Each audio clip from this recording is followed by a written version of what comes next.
The 2016 International Narcotics Control Strategy Report has been released by the U.S. State Department, and there is a list of 14 Caribbean countries named as major money laundering nations. In that document, a major money laundering country is defined as one whose financial institutions engage in currency transactions involving significant amounts of proceeds from international narcotics trafficking. Belize is listed among the 14 countries. According to the report, it reads, quote, Belize is not a major regional financial center. However, it has a substantial offshore financial sector.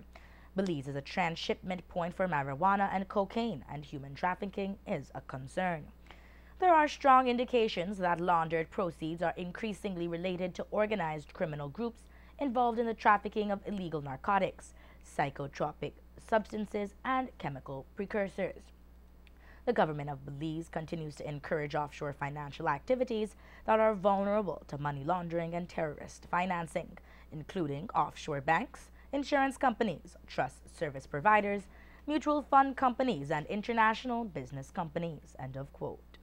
The other countries are Costa Rica, Colombia, the Dominican Republic, Cayman Islands, Guatemala, Haiti, Curacao, British Virgin Islands, Panama, Venezuela, St. Martin, Antigua and Barbuda, as well as the Bahamas.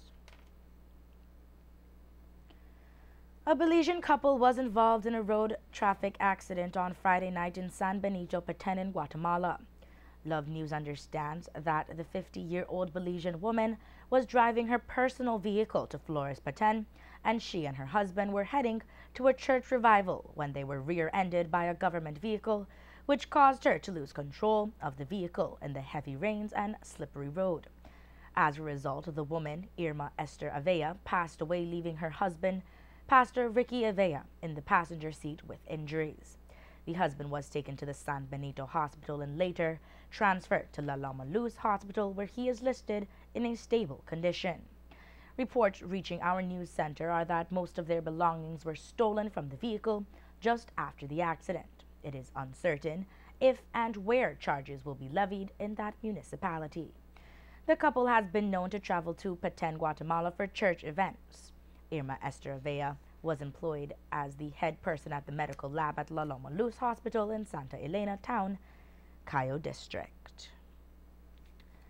This morning, Prime Minister Right Honorable Dean Barrow gave his 8th budget presentation. The draft estimates of revenue and expenditure for fiscal year 2016-2017 is entitled Stability in a Time of Change. According to the Prime Minister, the 2016-2017 budget targets a preliminary primary balance of 1% of GDP and an overall deficit of 1.7% of GDP.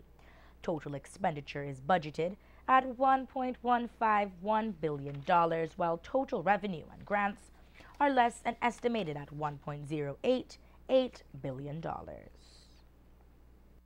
To this figure, we must add a further $86.8 million for loan amortization, and so arrive at the total financing needs of $149.4 million.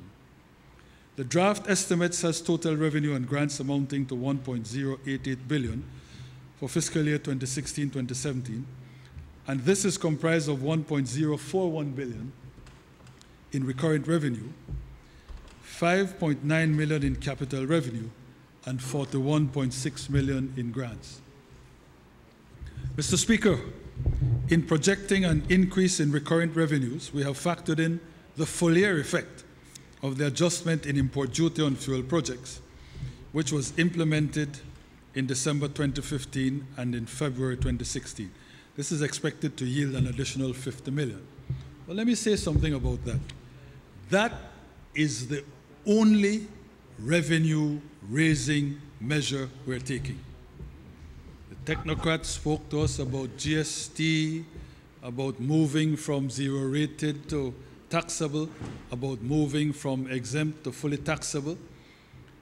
We are determined, even in a time of change, not to burden our people, not to burden labor, not to burden business, not to burden the productive sector. So,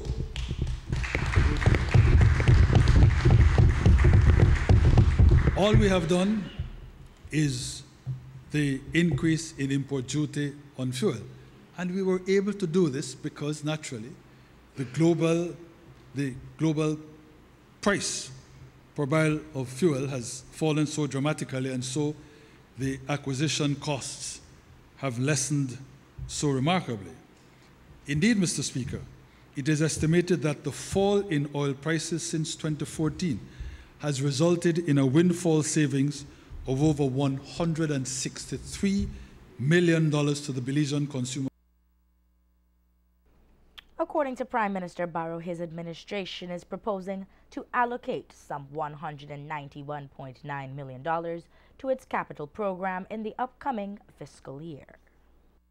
The continuing priority and the bulk of our capital program will be allocated toward the upgrading of highways, roads, streets, and drains across the country to improve transportation and to make the road network more resilient to climate change. In Toledo, works will continue on the last remaining segment of the Southern Highway, including a new bridge, which will lead right up to the Belize-Guatemala border. In the west, construction of the new Macal River crossing continues, and we are also about to start work on the upgrading of the section of the George Price Highway from Belmopan to San Ignacio Town. This will include the construction of a new two-lane bridge at Roaring Creek.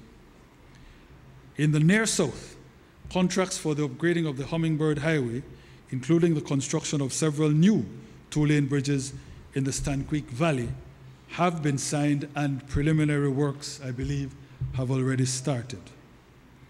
In the north, improvement of sugar roads and upgrading of village roads will continue under the European Union program. And in Belize City, work on the Southside Poverty Alleviation Project Phase 3 is about to get underway. We have already signed the contract for the upgrading of the segment of the Philip Golson Highway between the Hallover Bridge and Ladyville. All of these are donor-financed, either as grants or on highly concessional loan terms. Mr. Speaker, we have not neglected the needs of the social sector, as it remains one of the highest priorities of this administration. Thus, you will find in the estimates that substantial allocations have been made to youth and community transformation, to poverty alleviation, and to quality improvement and policy and strategy development in education. The budget will be debated on March 22nd and 23rd.